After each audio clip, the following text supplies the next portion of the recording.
Sur la place Tiananmen, le 4 juin 1989, l'armée chinoise écrase brutalement 1 mois et demi de revendications démocratiques.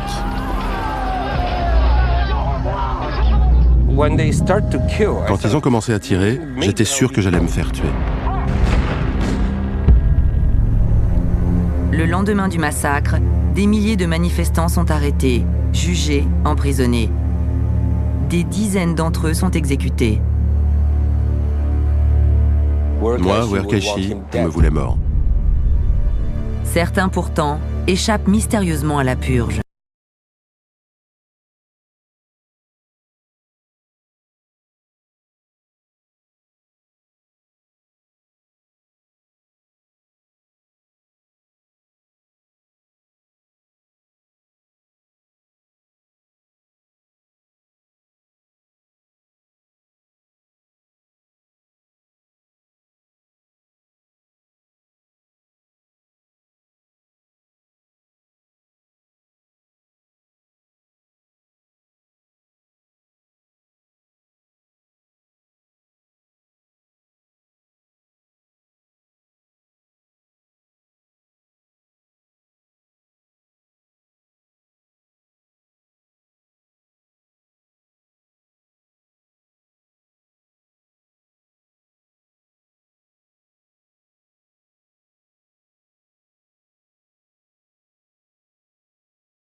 L'histoire secrète de Yellowbird commence le 15 avril 1989 à Pékin.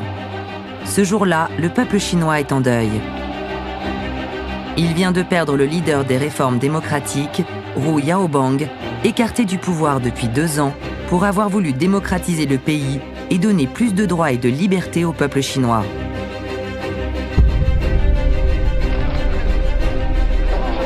Avec sa mort, c'est l'espoir d'une Chine nouvelle qui s'écroule. Le jour de ses obsèques à huis clos, les plus hauts dignitaires du Parti communiste, le parti unique qui dirige la Chine de manière autoritaire depuis 40 ans, sont présents. Avec au premier rang, Deng Xiaoping, le numéro 1, et Li Peng, son bras droit. Ce sont eux qui ont limogé Hu Yaobang pour avoir osé remettre en cause la toute-puissance du parti.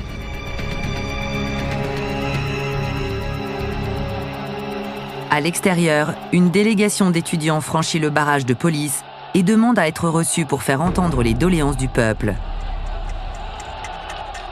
Mais le gouvernement refuse. Une onde de choc se propage alors partout en Chine. L'hommage au leader démocrate se transforme en un mouvement de contestation.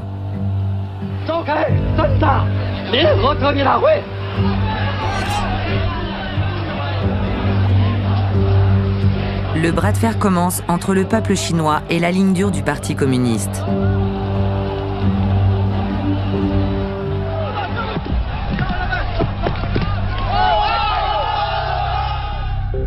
Les étudiants et les intellectuels se mettent en grève dans toutes les grandes villes.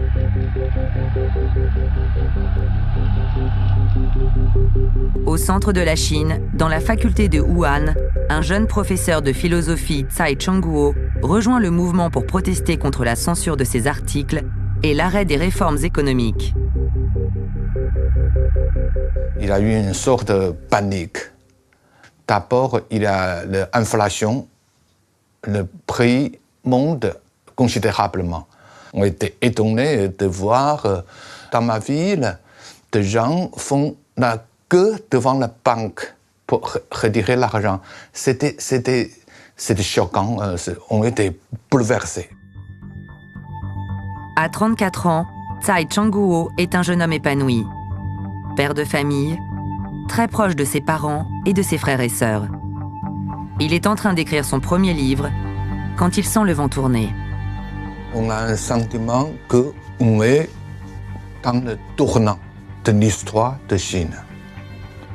Soit on allait jusqu'au bout, on peut gagner. C'est-à-dire la Chine pour entamer la démocratisation, soit tout étouffé pour longtemps. Après 10 ans d'ouverture économique, les étudiants chinois sont maintenant galvanisés par les réformes démocratiques qui gagnent toute l'Europe communiste, grâce au leader réformateur de l'Union soviétique, Mikhaïl Gorbatchev. Quand il arrive en visite officielle à Pékin le 15 mai 1989 pour renouer avec la Chine, le monde est à un tournant historique. La fin de la guerre froide est engagée. Les étudiants chinois comptent bien profiter de ce vent de liberté, persuadés que leur heure est arrivée.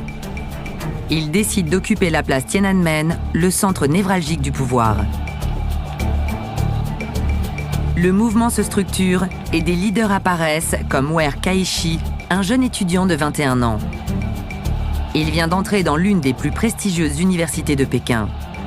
Sur la place, c'est l'un des meilleurs orateurs. Il a confiance en lui et si le gouvernement cède, c'est lui qui ira à la table des négociations.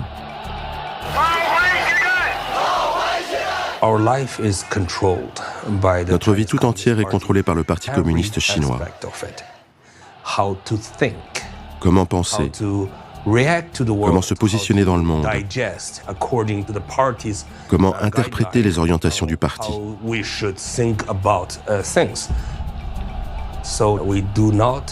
Donc, nous ne contrôlons pas notre vie. Alors, je pense que pour un jeune d'une vingtaine d'années, c'est quelque chose de naturel. Tu veux contrôler ta vie. Tu veux être libre.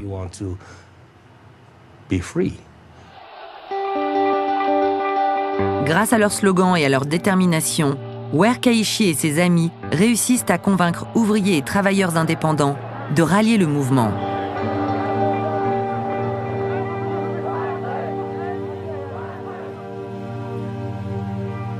C'est ce qui arrive à Lu Jingrua. À ce moment-là, elle a 27 ans. Elle vient d'avoir une petite fille, elle travaille dur pour nourrir son bébé et ses parents chez qui elle habite. Un matin, au lieu de passer sur la place en vélo comme tous les jours pour aller travailler dans son magasin de vêtements, elle s'arrête et s'engage comme lectrice sur la radio dissidente. Une décision qui va bouleverser le cours de sa vie.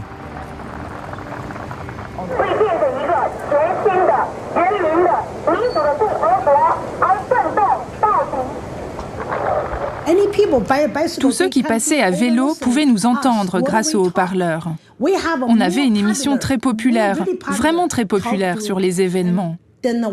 On soutenait les étudiants, on défendait les droits des travailleurs, on critiquait ce qui devait être critiqué, comme la corruption du gouvernement chinois. Lu Jingrua lit des articles de plus en plus critiques sur les membres du gouvernement et leur train de vie fastueux. J'enregistrais des émissions. J'ai même commencé à chanter. J'avais envie que ça continue. Je n'avais pas envie que ça s'arrête. J'étais vraiment très active. Je suis comme ça. C'est ma personnalité. Je voulais que le maximum de personnes soient au courant. Quelques jours après, Lu Jingrua ne rentre plus chez ses parents, à qui elle a confié sa petite fille. Elle s'endort sous une tente avec ses nouveaux camarades. Mais très vite, pour tenir le siège, les manifestants ont besoin de renforts. Ils reçoivent le soutien inconditionnel des démocrates de Hong Kong, la presqu'île britannique au sud du continent. Sous gouvernance britannique depuis plus d'un siècle, les Hongkongais ont pris des habitudes occidentales, démocratiques et libérales. Les businessmen, hommes politiques et artistes craignent le retour sous le giron chinois prévu pour 1997. Ils ont peur d'y perdre toute leur liberté et rêvent donc que la Chine se démocratise. Je pense qu'on avait tous ce sentiment. On s'est dit, si finalement la Chine s'ouvre à la démocratie, alors Hong Kong n'a pas à être effrayé par le retour sous les règles communistes. Tous les jours, il y avait de plus en plus de monde qui suivait les événements à la télévision. Les gens descendaient dans la rue et marchaient, côte à côte, pour la démocratie. Non seulement les gens étaient dans la rue, mais en plus ils ont commencé à faire des dons. Les démocrates se joignent au milieu du showbiz et aux hommes d'affaires comme Wan Runan, un businessman chinois, pour organiser des récoltes de fonds et financer le siège de Tiananmen. La Chine avait engagé des réformes économiques, mais pas de réformes démocratiques. Alors quand les étudiants nous ont demandé de l'aide pour la démocratie, nous étions de tout cœur avec eux. C'est là que nous avons décidé de les soutenir.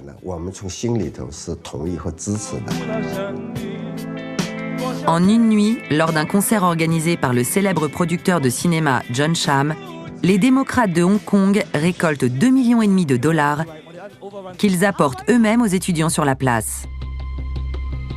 De son côté, grâce à ses sociétés d'informatique, Wan Runan équipe les étudiants. Nous avons surtout apporté une aide logistique et matérielle. Des tentes, des téléphones, de la nourriture, des médicaments, tout ce qui pouvait aider les étudiants dans leur quotidien.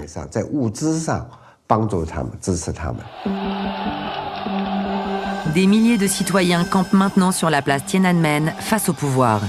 300 villes en Chine sont en grève. C'est une crise nationale. Dans les coulisses du pouvoir, la tension monte. Deux clans s'affrontent. La ligne dure du Parti communiste, conservatrice, veut rétablir l'ordre plus vite. Elle demande à la police d'identifier les leaders et de les ficher comme émeutiers contre-révolutionnaires.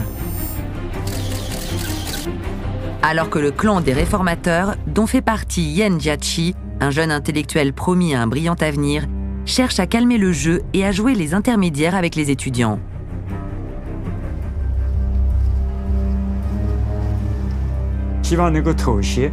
Nous, on espérait résoudre les problèmes de façon pacifique. Et ça a créé des tensions à la tête du parti. Au départ, j'ai tout fait pour que les étudiants quittent la place.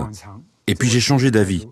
Je me suis dit que si le Parti communiste ne changeait pas d'attitude, je me rangerais du côté des étudiants. Le 12 mai 1989, un mois après la mort de Hu Yaobang, Wer Kaishi et 1000 étudiants entament une grève de la faim illimitée sur la place Tiananmen. Le gouvernement cède. Il accepte de recevoir une délégation d'étudiants. Wer Kaishi, hospitalisé après 5 jours de grève de la faim, sort de l'hôpital pour le rendez-vous. Il se retrouve face au Premier ministre Li Peng, en pyjama. Il est arrivé en retard à notre rendez-vous, d'une vingtaine de minutes, mais on ne s'en est pas formalisé. Quand il s'est assis, il a fait un long monologue, avec un ton très condescendant. On a compris que le rendez-vous n'allait pas du tout se dérouler comme on l'espérait.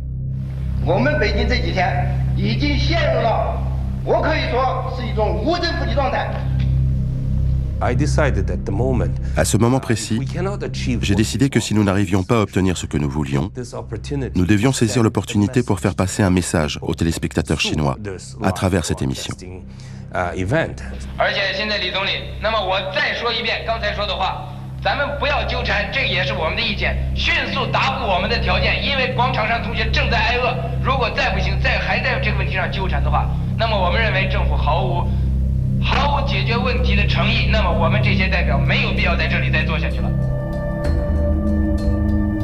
Le débat est retransmis dans toute la Chine, mais aussi dans le monde entier, qui suit désormais les événements de Tiananmen comme une pièce de théâtre. L'humiliation des chefs communistes aux yeux du monde par de jeunes étudiants n'en est que plus cuisante. Ils proclament la loi martiale.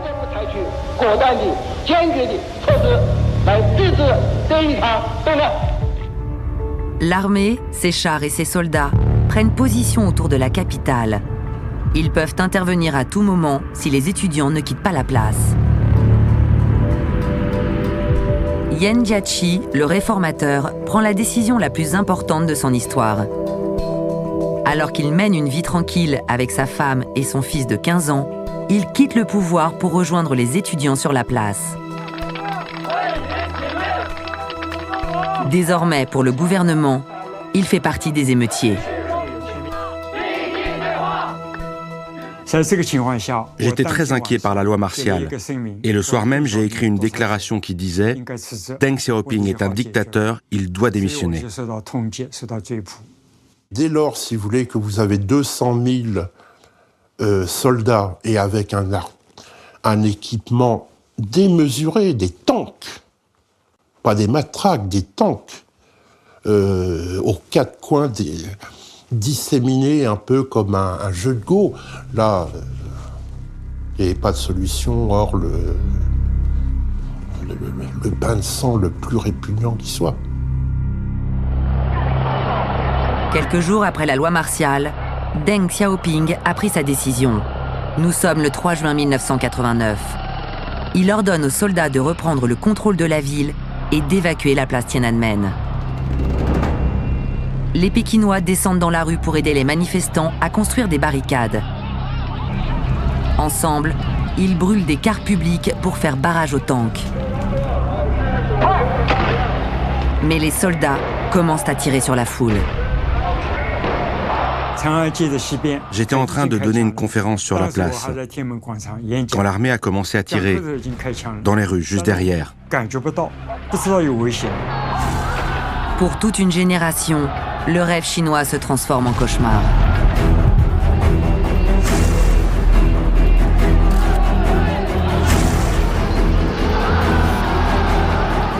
J'ai vu à ma gauche un char qui fonçait sur étudiants. C'est une scène vraiment de la guerre.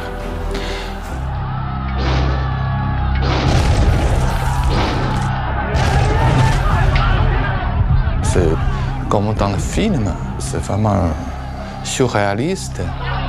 Pour les étudiants, la surprise est de taille. Jamais ils n'auraient imaginé une telle démesure. Nous nous attendions aux matraques des policiers. Nous nous attendions à quelques blessés. Mais nous n'aurions jamais imaginé autant de vies perdues. Pas même une seule. Les gens criaient « Pourquoi mon mari a perdu un bras? Pourquoi mon mari est mort? Où est ma fille? Où est mon fils ?» C'est ce que mes parents ont entendu. Ils étaient vraiment inquiets.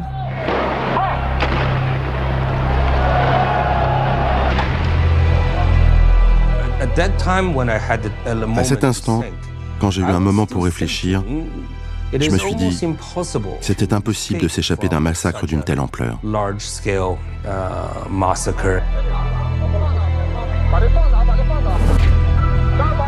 Au petit matin, acculés, les étudiants décident d'abandonner la place.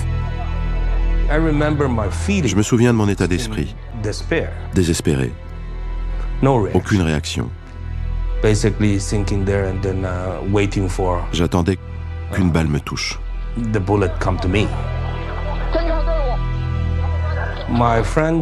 Ce sont mes amis qui m'ont porté pour me sauver.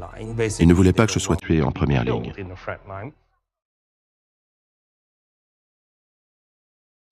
Le lendemain du massacre, Pékin est sous le choc. Dans les hôpitaux, on compte les morts. Les corps défilent par centaines. Franchement, après ce que j'ai vu, le massacre à Pékin, la démocratie, la liberté, la victoire, je m'en foutais.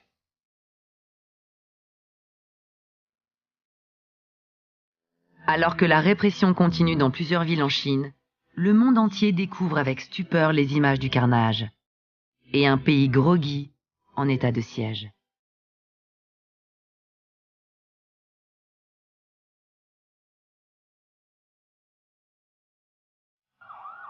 Les chefs d'État occidentaux réagissent immédiatement et prennent des sanctions contre la Chine. À commencer par George Bush, le président des États-Unis qui se trouve dans une position délicate. À ce moment-là, il est en pleine opération de séduction vis-à-vis de la Chine, qu'il soutient même militairement.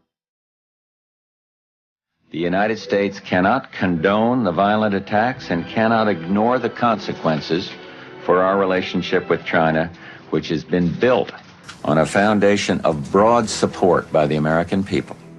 I am among the first to condemn the killing and the execution and the other results that have followed from the latest policy of the Chinese government. Un régime qui, pour survivre, doit tirer sur la jeunesse qu'il a formée et qui se dresse contre lui au nom de la liberté, ce régime n'a pas d'avenir. La police secrète de Pékin commence une grande traque pour éliminer au plus vite les émeutiers. Elle diffuse dans tous ses bureaux les portraits des leaders les plus recherchés. Leur tête est mise à prix. Ils sont devenus Most Wanted, ennemis publics numéro 1. Il y a eu une liste de 21 leaders estudiantins recherchés par la police, et ce sont les photos de ces 21 hommes qui ont été projetés partout, tirés sur papier, imprimés dans la presse. Il y a eu des affiches et ils ont réellement été recherchés comme dans les westerns.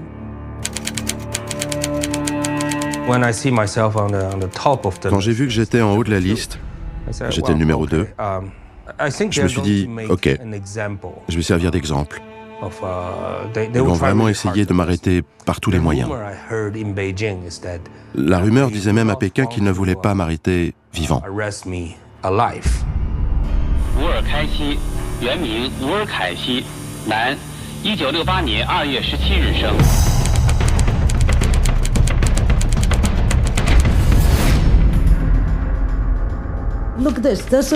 Regardez, c'est mon avis de recherche. Ils ont inscrit tout ce qu'ils savaient de moi. Ils ont noté mon âge, mon lieu de vie. Ils ont même inscrit mon adresse.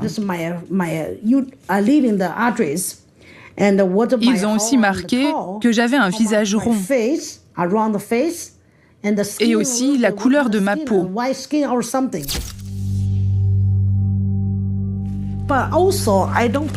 Je ne pouvais pas croire que j'étais sur la liste du gouvernement chinois, la liste de la police. Je ne pouvais pas le croire. Je n'ai rien fait de mal. Je ne sais pas comment le gouvernement chinois a fait pour me trouver. Il y avait des millions de personnes sur la place Tiananmen. Pourquoi moi? J'étais juste en train de chanter. Comment ont-ils fait pour m'identifier?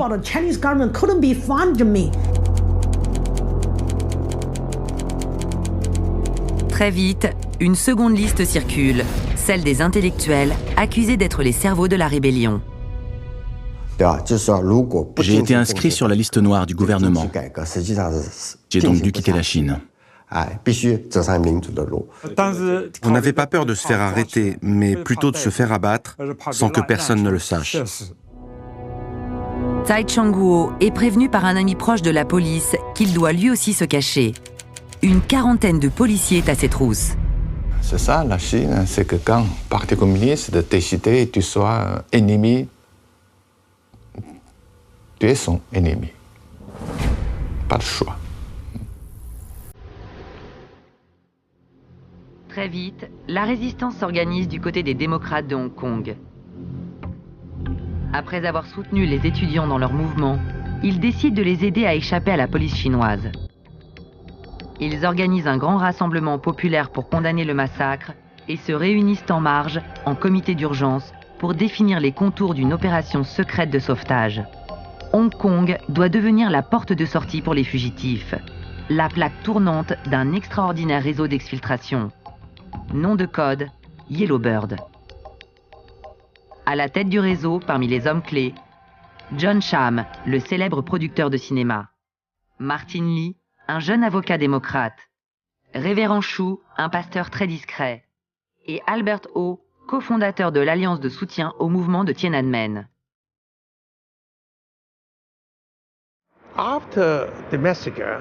Après le massacre, on a commencé à se remettre du choc et à réfléchir à ce que nous pouvions faire pour aider les dissidents à quitter le continent chinois afin qu'ils échappent à la persécution et à la prison.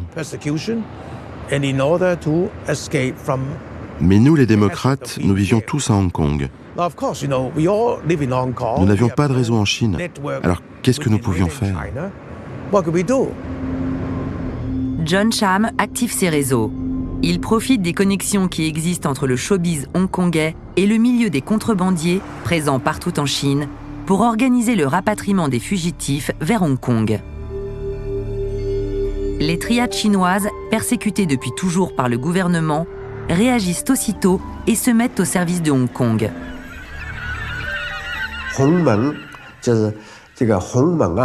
Ces contrebandiers faisaient partie des sociétés secrètes qu'on appelait le Gang Rouge. C'étaient des opposants politiques de la Chine qui se retrouvaient dans ces mafias.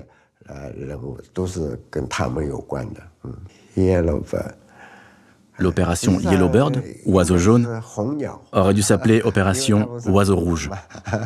C'est ainsi que s'est mise en place, en quelques jours, cette opération Yellowbird qui a permis à tous ceux qui arrivaient à Canton, ou dans la région de Canton, qui est toute proche de Hong Kong, de passer la frontière avec l'aide des mafias de Hong Kong et de Chine.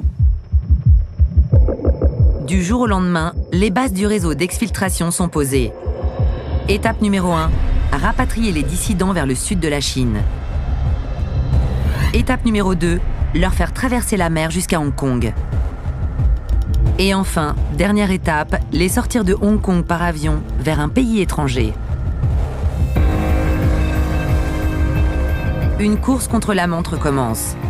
Hong Kong appelle les réseaux mafieux à Pékin pour donner les noms des dissidents à exfiltrer.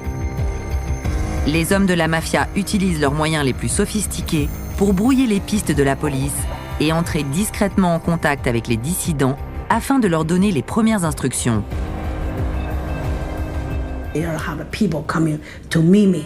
Des gens sont venus me voir. Ils m'ont dit « Vous êtes en danger. On va vous aider à fuir la répression. Vous devriez être conduite à Hong Kong. On va tout planifier et on vous dira quand on viendra vous chercher. » Les contacts de Hong Kong m'ont dit d'aller me cacher avec ma femme dans une ville près de Pékin et d'attendre l'appel du réseau. Tout se déroule très vite.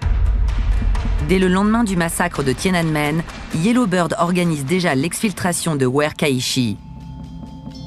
Encore en état de choc, il est l'un des premiers à recevoir l'appel du réseau.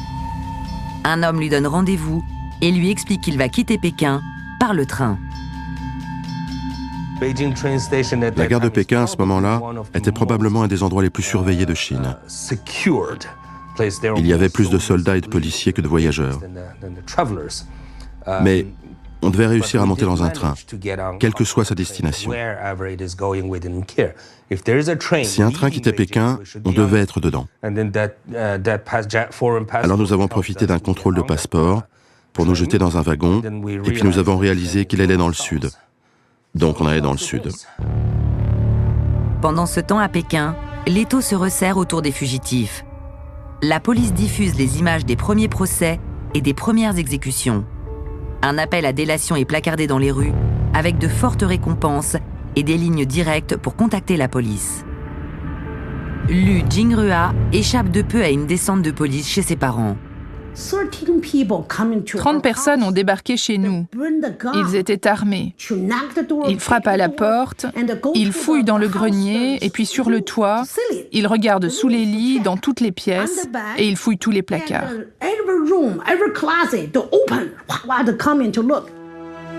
Avant de s'enfuir, Lu Jingrua prend le risque de passer chez ses parents pour embrasser sa petite fille. À ce moment-là, elle ne sait pas encore qu'elle ne la reverra que 5 ans plus tard. Je tenais ma fille dans mes bras quand j'ai vu la police arriver. Qu'est-ce que je pouvais dire? J'ai laissé de l'argent et des vêtements et je lui ai dit au revoir. J'ai juste essayé d'être forte, mais à l'intérieur, je pleurais. Je ne voulais vraiment pas voir son visage. Je lui ai dit au revoir, au revoir. J'étais vraiment triste.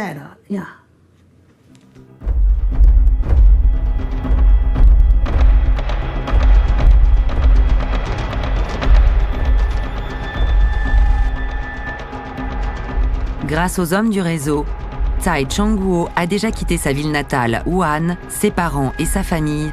Il est déjà en cavale vers le sud, traqué par la police.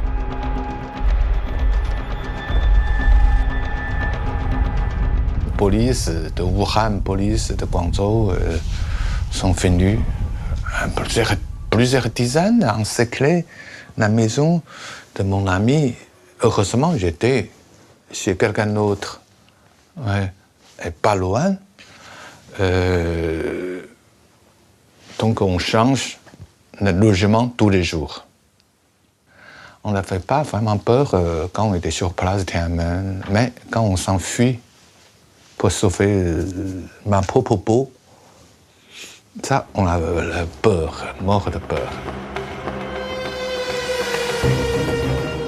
À Pékin, un célèbre scientifique chinois pro-démocrate, Fang Lizhe, très proche du gouvernement Bush, est recherché par toute la police. Il frappe à la porte de l'ambassade américaine, persuadé qu'il allait être hébergé. Mais après sa condamnation du massacre, George Bush a repris en coulisses ses relations avec la Chine pour préserver ses échanges commerciaux. L'ambassade américaine refuse donc l'asile aux dissidents. Pour moi, c'était un désastre. Si on découvrait que le gouvernement américain avait refusé l'asile à l'un des principaux dissidents chinois, c'était vraiment désastreux. Vous imaginez le pays bastion de la liberté qui refuse d'aider ce genre de personnes ?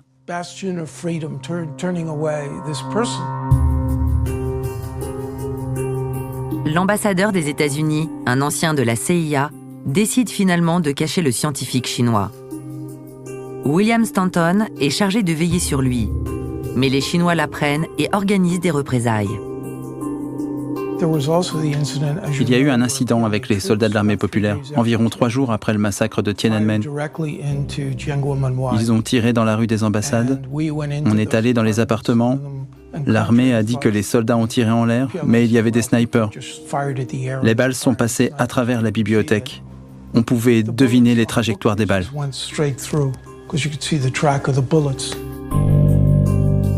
Les Chinois sont maintenant persuadés que c'est la CIA qui organise l'exfiltration des dissidents. Au même moment, à Hong Kong, les démocrates de Yellowbird organisent l'étape numéro 3 du sauvetage, trouver un pays d'accueil pour les réfugiés. Martin Lee, le jeune avocat, est chargé de faire le tour des consulats pour convaincre un pays étranger de rapatrier les dissidents. Le premier consulat dans lequel je suis allé est le consulat américain. J'ai rencontré une conseillère du consul général. Elle était intéressée pour nous aider, mais seulement pour les dissidents les plus connus du mouvement, comme Werkaishi ou Shailing. Je lui ai dit, mais qu'en est-il pour les autres dissidents moins connus ? C'était vraiment dangereux pour les relations sino-américaines qui étaient juste en train de se normaliser.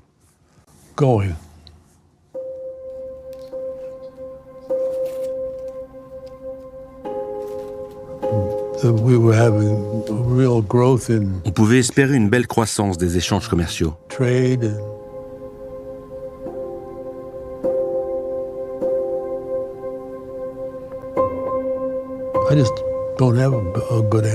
Je n'ai pas de bonne réponse à vous donner.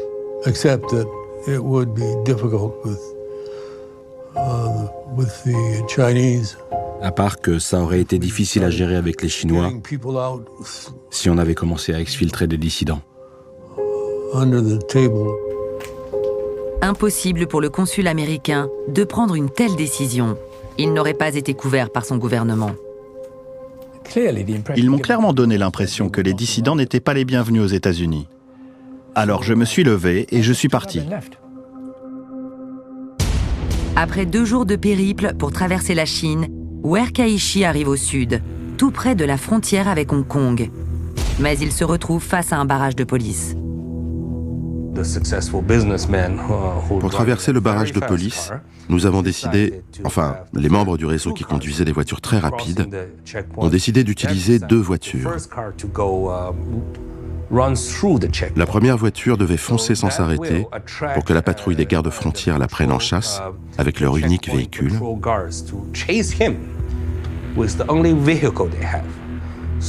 je devais être dans la seconde voiture. Et comme ça, nous pouvions traverser le barrage sans être contrôlés.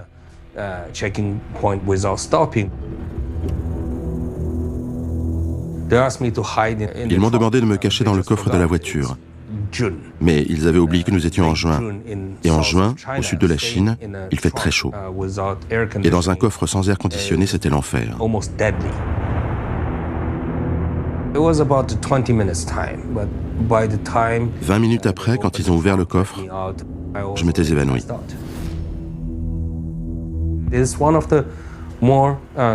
C'est l'une des expériences les plus dangereuses de ma vie. J'étais vraiment entre la vie et la mort.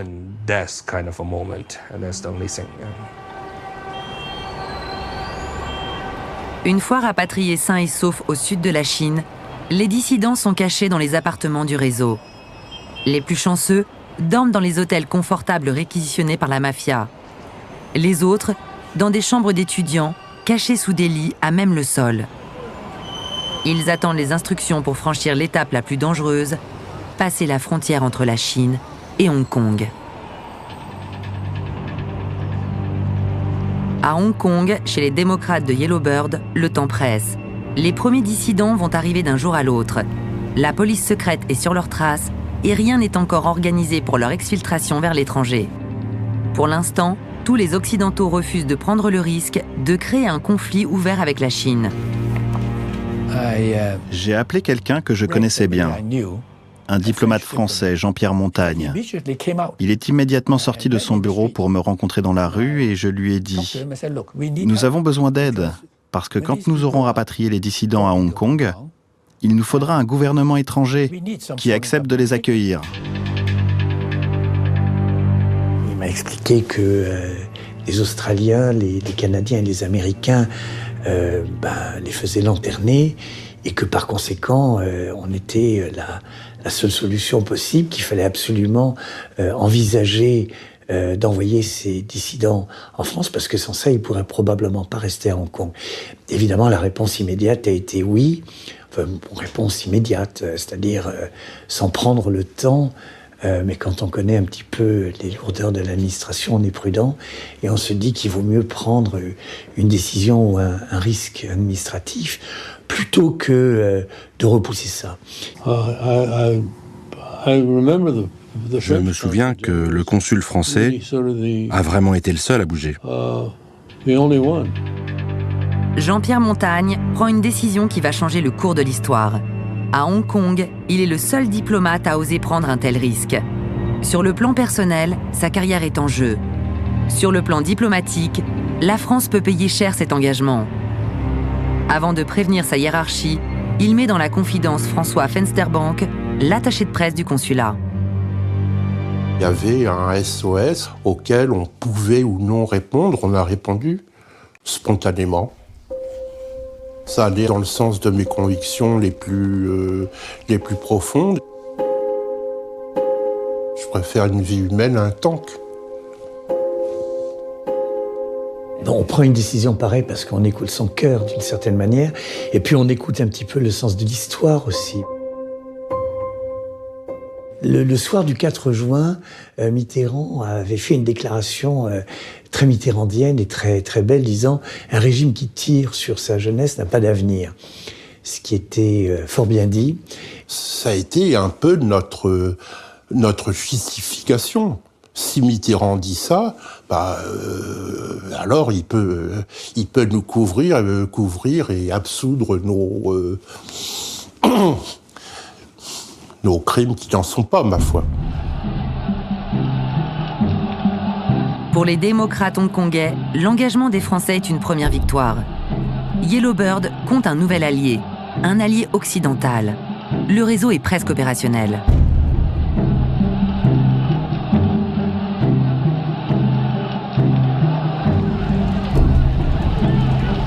Alors que les affrontements se prolongent dans plusieurs villes chinoises, les membres de Yellowbird se préparent déjà à accueillir les premiers dissidents. Pour organiser l'étape la plus périlleuse, la traversée de la mer vers Hong Kong, ils se donnent rendez-vous grâce à des conversations cryptées sous forme de diagnostics médicaux. Si le dissident est bloqué sur la rive chinoise à cause des contrôles de police, il parle d'arthrite. Le rapatriement est en attente. Si le sauvetage du dissident est sur la bonne voie, le passeur diagnostique une maladie cardiaque.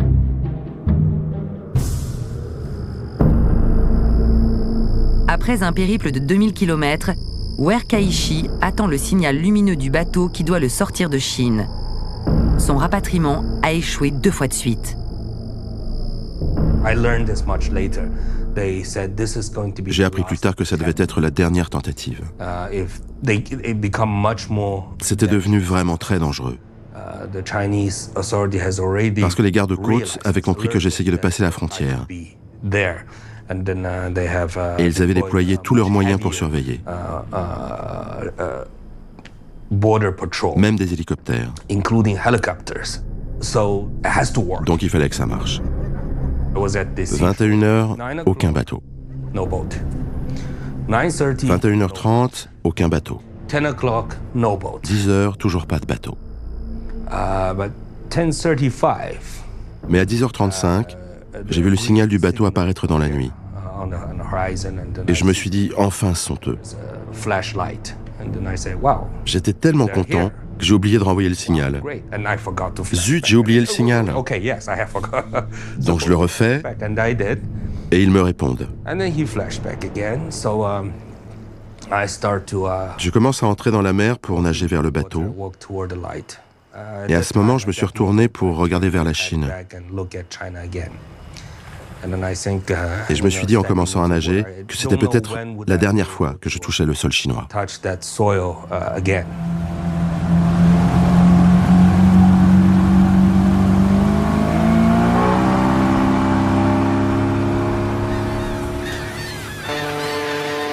L'heure de quitter le sol chinois arrive aussi pour Tsai Chang-kuo. C'est en plein après-midi sur un bateau de contrebandier caché sous une trappe qu'il prend le large avec un autre dissident en fuite.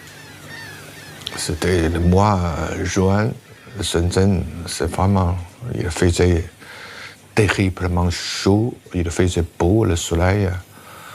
Ouais, pendant des heures, je ne sais pas combien, des heures, on transpirait énormément. Parfois, on n'arrivait pas à respirer.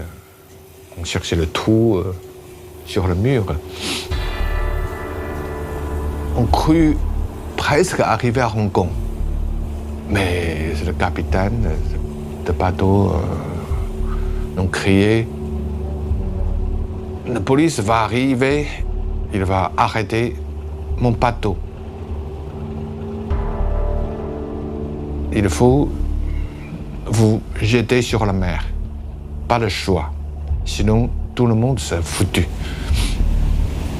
Tsai Chang-kuo et son ami se jettent à l'eau sans hésiter. La police des mers vient de recevoir l'autorisation de tirer sur toute embarcation suspecte. En danger de mort et si proche du but, il doit alors prendre une décision capitale. À ma gauche, c'est Hong Kong, pas loin.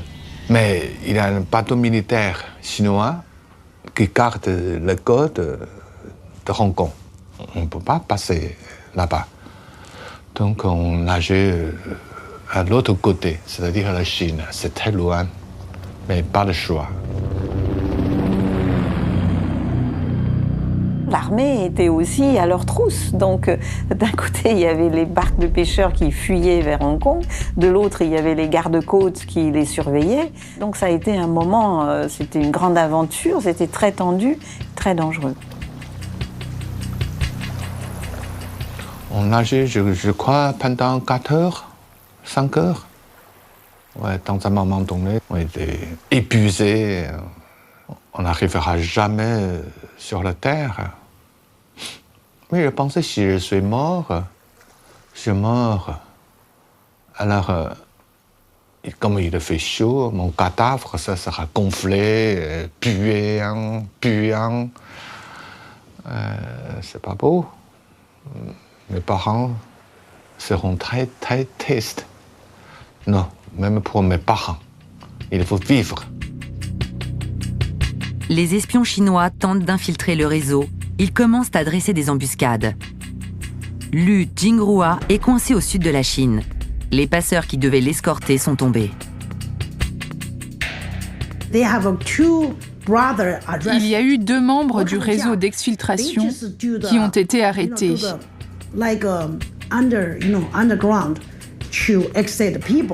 Le gouvernement chinois les a arrêtés et les a mis en prison. Je crois qu'ils ont eu une peine de 33 ans.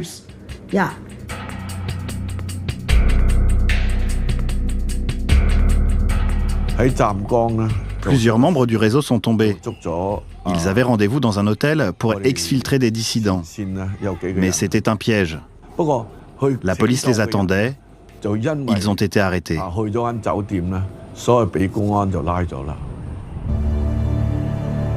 Pour l'heure, le chef de l'État français François Mitterrand et son ministre des Affaires étrangères Roland Dumas ne savent toujours pas que 2 de leurs diplomates sont à l'œuvre au cœur d'un fascinant réseau d'exfiltration.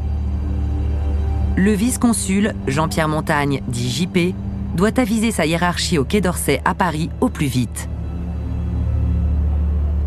JP a décidé qu'il allait en référer non pas aux autorités de tutelle au Quai d'Orsay, mais à un ami, diplomate de carrière, Paul Jean Ortiz.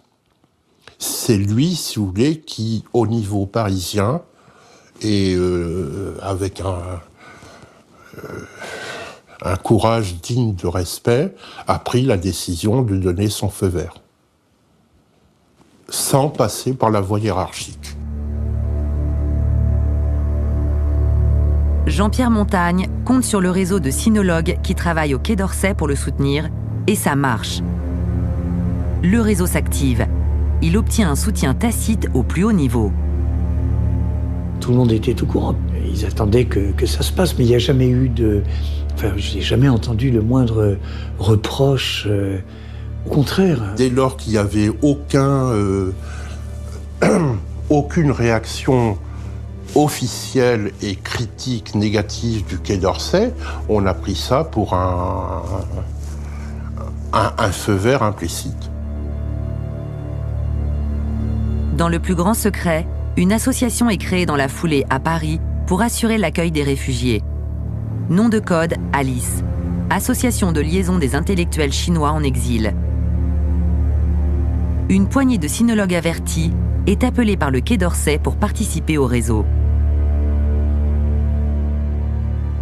C'était un ou 2 diplomates, c'était des personnes comme ça qui se connaissaient vaguement, un petit groupe de 5-6 personnes, quoi. Mais tout ça se passait un petit peu en marge, un petit peu comme à Hong Kong, ça se passait un peu en marge de l'administration.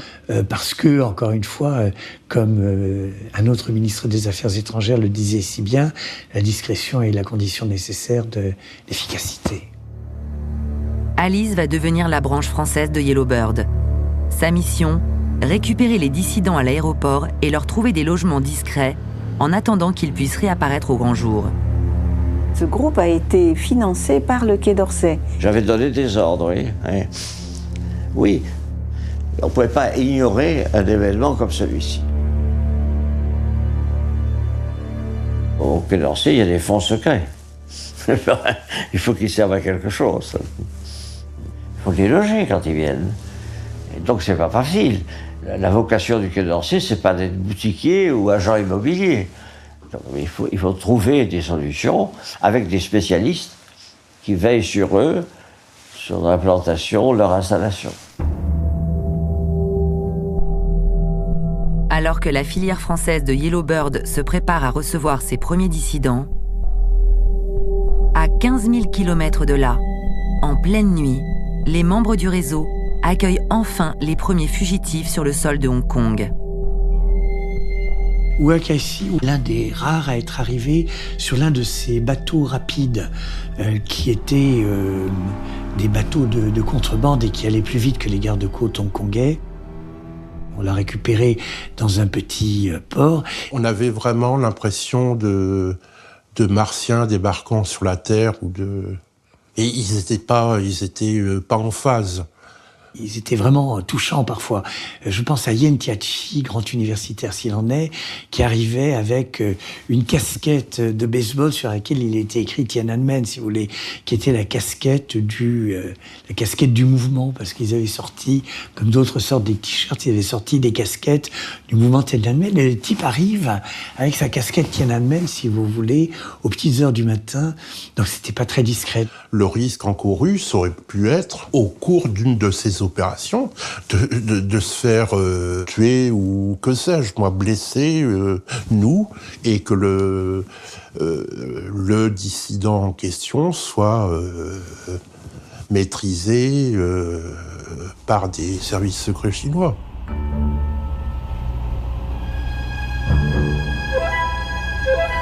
Les premiers dissidents sont hébergés par les membres mêmes du réseau. Wer Kai-shi est rapatrié dans la maison de Jean-Pierre Montagne, en haut du Pix, le mont qui surplombe Hong Kong. Et compte tenu de sa notoriété, on m'a demandé de le garder chez moi. Et d'autant plus qu'effectivement, il était déterminé à en découdre, voulait dès le lendemain faire une conférence de presse à Hong Kong, ce qui aurait quand même mis en péril la suite des événements. Donc je l'ai gardé chez moi, mais je l'ai gardé chez moi avec un porte-flingue qui veillait à sa sécurité, mais qui veillait également à éviter qu'il ne s'en aille. Quand je suis arrivé dans la maison du consul français, j'ai pris mon premier bain avec de l'eau chaude. Et j'ai réalisé que mon corps était tout écorché par les coquilles d'huîtres que j'avais touchées quand j'ai dû nager pour rejoindre le bateau. Et que je saignais vraiment.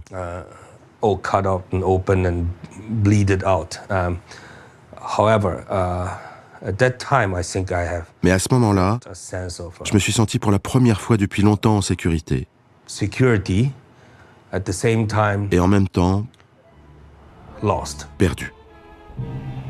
On a été cachés dans une très grande maison. Le propriétaire était très célèbre et très riche. Il a été hébergé par l'un des... En tout cas, il était présenté comme tel, l'un des plus hauts dirigeants de la plus puissante triade de Hong Kong. Et je suis pas sûr que Yen Tiachi en ait pris conscience. Pour les autres dissidents coincés à Hong Kong, le révérend Shu est chargé de trouver des locations discrètes.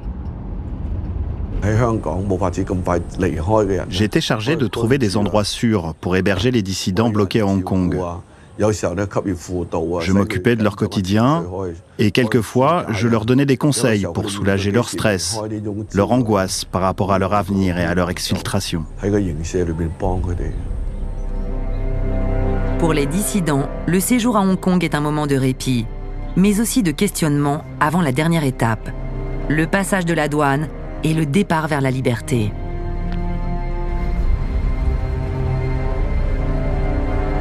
Pour ce faire, les membres de Yellowbird doivent obtenir l'accord des Britanniques qui contrôlent les frontières du territoire de Hong Kong.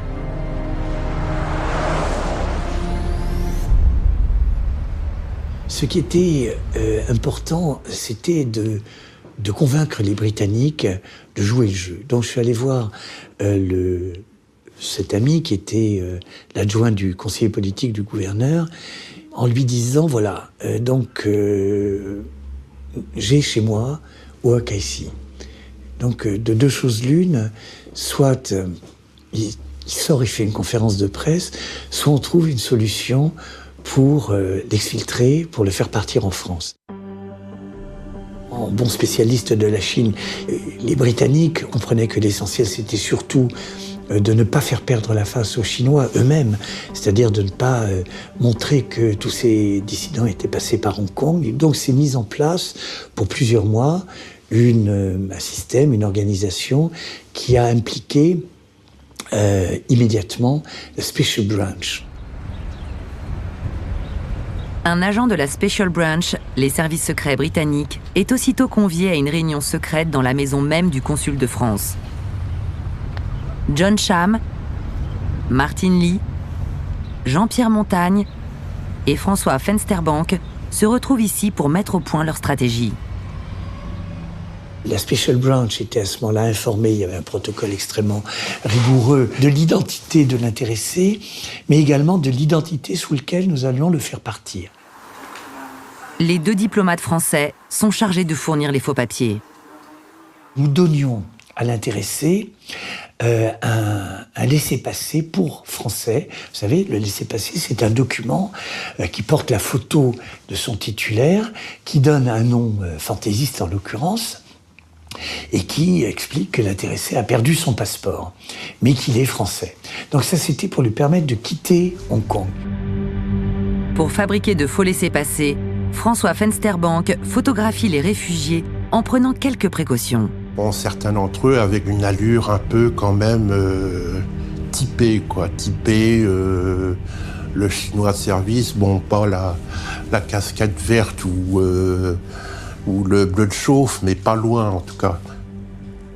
Il fallait un peu dépaysaniser leur look. Il y avait aussi une partie maquillage. Donc il fallait leur donner une apparence cosmétique, photogénique, un peu plus yéyé. Les diplomates français donnent aux dissidents un autre jeu de papier d'identité, avec leur vrai nom cette fois, et de vrais visas. Ils devront les sortir de leur poche à l'arrivée aux douanes françaises.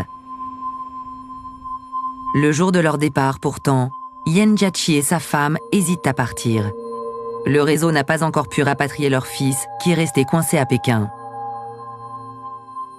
On a vu dans un journal de Hong Kong, en gros titre et en rouge, Li Peng veut mettre à mort Yen Jiaqi.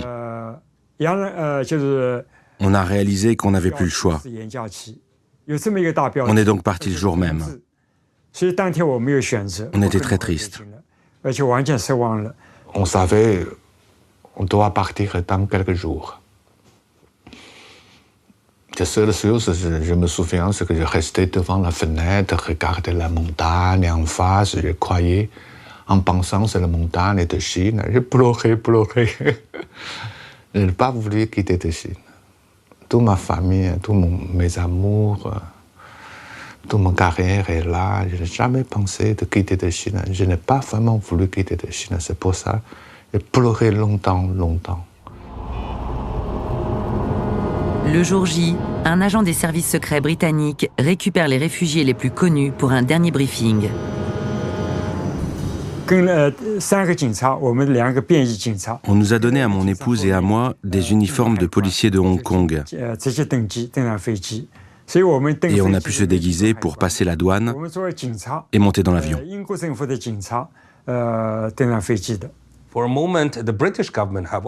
Pour cette étape, les Britanniques ont décidé de me donner officiellement une autre identité. Je suis devenu un policier de l'aéroport de Hong Kong pour une dizaine de minutes. Je portais un talkie-walkie et je devais dire « Roger Sofa ». Je n'avais aucune idée de ce que je racontais et j'ai continué à marcher dans le hall de l'aéroport en disant « Roger Sofa, je suis Roger Sofa ». C'est comme ça que j'ai réussi à embarquer dans l'avion. Un télégramme partait en confirmant qu'un tel était bien parti, et ça laissait le temps, avec le décalage horaire, à nos amis à Paris de prendre leurs dispositions pour les accueillir. J'ai souvent le souvenir où JP et moi crions une cigarette dehors et en voyant l'avion d'Air France enfin décoller. Sous-entendu, ouf, à la prochaine, et on peut rentrer faire de dos. Les premières exfiltrations de dissidents sur le sol français sont de vrais succès. Un dissident dans un pays comme la Chine, comme c'était le cas dans l'ancienne URSS, c'est un poids. Je pense que quelque part ça les a arrangés. Plutôt que d'avoir à un moment ou à un autre, dans le feu de la répression, à les exécuter.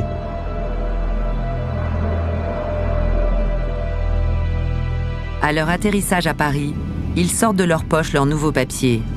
Certains sont pris en charge dans l'avion même par les agents du réseau Alice.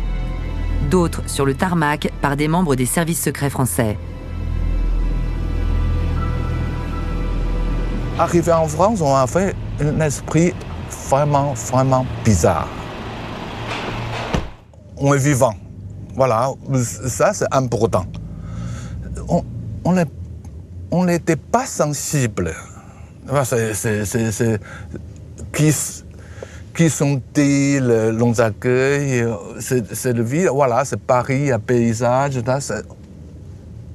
on n'a pas rendu compte. Le monde, carrément, n'existe pratiquement plus, quoi, dans un moment donné. Donc c'est vraiment...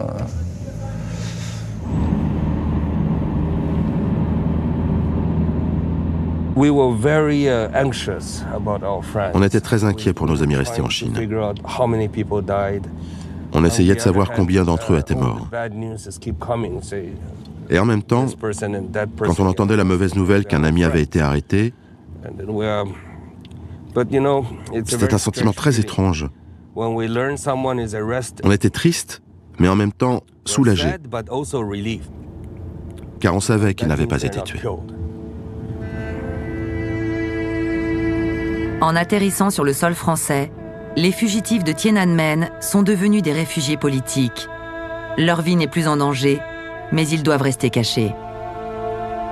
Le 14 juillet 1989, ils réapparaissent publiquement pour la première fois dans les tribunes du défilé de commémoration du bicentenaire des droits de l'homme. La France décide symboliquement de mettre à l'honneur le combat des dissidents chinois en modifiant le protocole de son défilé à la dernière minute. 6 mois après le début de l'opération Yellowbird, 150 dissidents sont déjà exfiltrés en France. D'autres pays acceptent finalement de suivre cet élan impulsé par la France en accueillant des dissidents. 26 ans plus tard, alors que le gouvernement chinois ne reconnaît toujours pas l'existence du massacre de Tiananmen, les démocrates de Yellowbird se retrouvent au premier rang des manifestations des parapluies à Hong Kong, repassées sous le giron chinois. Ils dénoncent le durcissement du régime et les vagues d'arrestations de démocrates. Pour Martin Lee et Albert Ho, le combat continue. À ce jour, aucun des 4 dissidents n'a eu le droit de rentrer en Chine. Wer Kai-shi tente en vain de se faire arrêter pour voir une dernière fois ses parents âgés. Lu Jingrua habite à New York. Quand elle a récupéré sa fille 5 ans après avoir fui, la petite ne l'a pas reconnue. Tsai Chang-kuo n'a pas réussi à faire le deuil de ses parents, décédés sans qu'il n'ait pu les revoir. Le fils de Yen Jiaqi a été exfiltré 1 an après ses parents. Il ne les a pas rejoints à Washington, mais a choisi de s'installer à Paris.